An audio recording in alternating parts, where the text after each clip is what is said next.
لكن بعد ذلك ولدهشة الجميع تقدم ريو إلى الأمام دون أن يحمل أي سلاح، وبينما كان يقترب من العفريت المنقض نحوه بدأت الهمهمات تنتشر بين الحشد.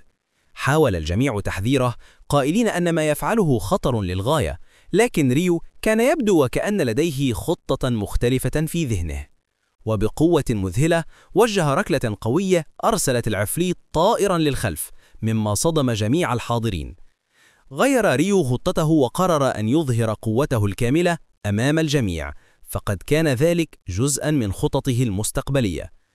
التقط خنجر العفريت وثبت نظره على الملك مصمما على لفت انتباهها، ثم حين اندفع نحوه عفريتان آخران استعد ريو بخنجره، وفي لحظة خاطفة سقط الاثنان قتيلين.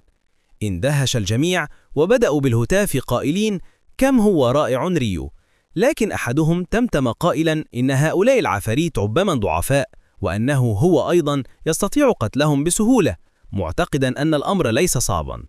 وقبل أن يكمل جملته قفز عليه عفريت بابتسامة شريرة وطعمه حتى الموت. عندها عم الذعر بين الناس وبدأوا بالركض عشوائيا، بينما كان ريو يقتل العفاريت بسهولة تامة. وبينما كانت الفوضى تعم المكان، أدرك ريو أن شيئا واحدا فقط يدور الآن في أذهان الجميع: البقاء على قيد الحياة. فالبعض سيحاول الهرب، لكن المنطقة كانت محاطة بحاجز يمنع الخروج، لذا كان الهرب مستحيلا. وآخرون قد يترددون في قتل كائن حي، لكن من أجل النجاة لم يكن أمامهم خيار سوى القتال أو الموت. قال ريو أنه كان مثلهم في البداية، ضعيفا، لكن بعد أن خاض هذه الجولة 99 مرة أصبح يعرف كل تحركات العفاريت ونقاط ضعفهم كراحة يده، ولهذا صار قتلهم بالنسبة له أمرا سهلا. في الأعلى كانت الملاك تشاهد المشهد وهي مستمتعة تماما بالفوضى، كانت تضحك وتصف البشر الذين كانت تسميهم القرود وهم يعانون في قتال العفاريت. ورغم أن العفاريت كانت أصغر وأضعف جسديا، إلا أن تسليحهم بالخناجر جعلهم يبدون متفوقين. لكن عيناها في النهاية وقعت على ريو الذي كان يمزق صفوف العفاريت كالإعصار. لاحظت لقنه المنجل الأسود، ولاحظت أنه قد قتل بالفعل 70 عفريتا في وقت قصير. ارتسمت على وجهها ملامح انزعاج، إذ كان تفوق ريو يفسد متعتها، لكنها تمتمت مبتسمة. حسنا، لا بأس، لا يمكن مساعدته. ثم حولت نظرها لتتابع قتال باقي البشر. أما ريو فواصل المجزرة بلا توقف، وكأنه آلة قتل بشرية. بدأت العفاريت تشعر بالخوف منه، وفي تلك اللحظة فتح ريو نافذة حالته ووجد أنه ارتقى إلى المستوى الرابع، ولديه 6 نقاط خصائص لتوزيعها. دون تردد وضع جميع النقاط في السرعة، مفسرا أن السرعة لا تزيد فقط القدرة على المراوغة، بل ترفع أيضا سرعة الهجوم والحركة. فكر ريو قائلا: السرعة هي البطل الحقيقي في البداية. نظر إلى خنجره وقال بصوت عال: هذا بالتأكيد سيجذب انتباه تلك الملاك المزعجة. ثم رمى الخنجر بسرعة خاطفة ليصيب رأس عفريت إصابة مباشرة. ومع يده الممدودة بعد الرمية أعلن بثقة أنه سيقضي على جميع العفاريت اليوم. ارتجفت العفاريت خوفا من صوته المليء بالعزم. واصل القتال بلا توقف، وفي وقت قصير وصل إلى هدفه: 100 عفريت مهزوم. بعد أن أكمل المهمة بنجاح، أحاط ضوء أصفر ساع بجسده مشكلا درعا واقيا أبعد العفاريت عنه. وقف ريو بهدوء وقال بثقة: الجولة الأولى كانت سهلة جدا. كان قد قاتل بجنون فقط لجذب انتباه الملاك، لكن في الحقيقة كان هناك سبب آخر أيضا. ابتسم بخبث وقال إنه كان يسعى للحصول على مكافأة سرية. فالنظام بعد أن لاحظ سرعته الخارقة في إكمال الجولة خلال 10 دقائق و21 ثانية هنأه على تحقيق المرتبة الأولى في جميع المناطق، محققا رقما قياسيا جديدا. وبينما كان يشعر بالرضا، فتح ريو النظام ليجد أنه حصل على مكافأة مميزة: قسيمة اختيار سلاح نادر من الفئة المنخفضة مجانا. يده ما زالت ملطخة بدماء العفاريت. ضغط على القسيمة بحماس، فانفقح أمامه عرض من الأسلحة اللامعة. لكن ظهرت خيبة بسيطة في عينيه، لأن سلاحه المفضل الحقيقي كان المنجال، وهو سلاح نادر جدا. فقرر مضطرا أن يختار خنجرا جديدا، وألقى بخنجر العفريت القديم باحتقار. أما اللاعبون الآخرون فكانوا لا يزالون عالقين في صراع الحياة والموت. ريو كان في مستوى مختلف تماما. فتح نافذة حالته مجددا، ولاحظ وجود لقب جديد لم يره من قبل: المرتد للمرة الأخيرة. فانتقل المشهد إلى فلاش باك يوضح كيف حصل على هذا اللقب. استخدم ريو حجر الإحياء ريوين الذي بدأ يتلاشى تدريجيا، وهو يعيد تنشيط مهارته الفريدة الرجوع بالزمن. لكن النظام أخطره فورا أن هذه كانت المرة 100 لاستخدام المهارة، وأن آن الوقت لوداعها. لم يتفاجأ ريو، فقد توقعوا مسبقا أن المهارة ستحذف بعد المرة 100، وإلا لكان ظل يعود بالزمن بلا نهاية. لكن المفاجأة الحقيقية جاءت حين ظهر إشعار جديد من النظام بأنه بسبب هذه المرة 100 حصل على لقب خاص، هو المرتد الأخير. صدم ريو حقا، فالألقاب في هذا العالم نادرة، ولكل منها قدراته الخاصة وزياداته في الإحصاءات.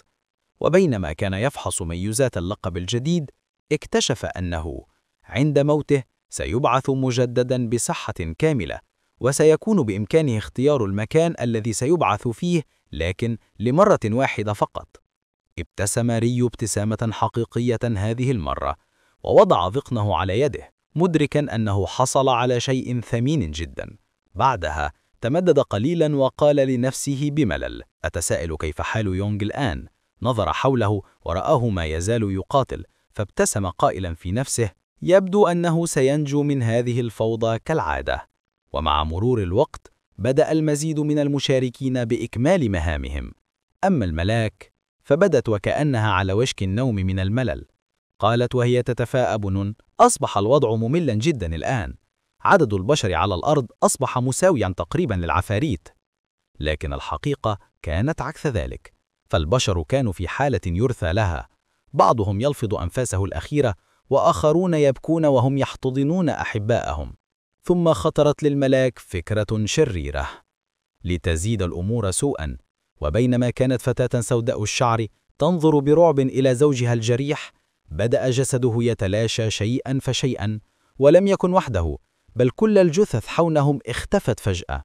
وفجأة ظهر جيش ضخم من العفاريت واندفع نحو البشر ناشرا الفوضى. كان المشهد من بعيد فوضويا ودمويا للغاية. العفاريت والبشر يتقاتلون بجنون، وكأن الغد لن يأتي. أما الملاك في الأعلى فكانت تضحك بجنون، وقالت أنها كانت سخية بمنحهم 50,000 عفريت مجانا. أما ريو فجلس بهدوء داخل حاجزه الواقي، لا يتأثر بشيء مما يجري. وبعد فترة طويلة ظهر إشعار النظام معلنا أن 5134 شخصا نجحوا في إكمال مهامهم، مما يعني نهاية الدورة.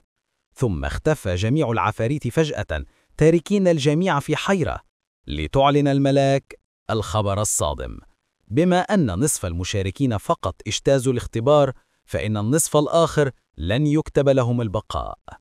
بدأ أولئك التعساء في التلاشي، وصراخهم يملأ المكان، لكن الملاك لم تظهر أي تعاطف، بل جلست تستمتع بالمنظر وكأنه عرض ترفيهي. بعدها ظهر إشعار جديد يظهر الترتيب العام، وكان ريو في المرتبة الأولى. نال مكافأة إضافية مقدارها 1000 قطعة ذهبية. حدق الجميع به بذهول، مذهولين من أنه حصل على المرتبة الأولى عالميا. عندها تحقق ما كان ينتظره ريو، فالملاك أخيرا أبدت اهتماما به كما خطط تماما. ابتسمت وقالت وهي تناديه بلقبه: أيها المنجال الأسود، يبدو أنك حققت إنجازا رائعا بحصولك على المرتبة الأولى في منطقتي. ثم سألته بفضول: كيف أصبحت قويا إلى هذا الحد؟ هل حصلت على مهارة فريدة؟ لكنها توقفت فجأة، وكأنها ندمت على ما قالت. ابتسم ريو وقال: ألا يمكنك معرفة ذلك بنفسك؟ أليست هذه وظيفتك كملاك؟ ارتبكت وقالت بسرعة: بالطبع أستطيع، كنت فقط أسأل فقط. ابتسم ريو بخبث، وهو يعلم جيدا أنها لا تستطيع معرفة مهارته الحقيقية. ثم فجأة قال لها طلبا أذهل الجميع: أريد أن أطلب منك خدمة. تجمد الجو فورا. الناس صدموا تماما، لم يصدقوا أنه يتحدث إلى ملاك بهذه الجرأة. تبدل وجهها من الهدوء إلى الغضب، وصاحت بصوت مرعب: تكلم، ماذا تريد؟ أجاب ريو بهدوء: أريد جائزة أفضل. احتقن وجهها غضبا، وبدأت عروقها تبرز، وانبعث منها هالة مظلمة كأنها تنوي تفجيره بنظرة واحدة. مدت يدها ببطء وكأنها ستسحق رأسه كحبة عنب، لكن توقفت فجأة.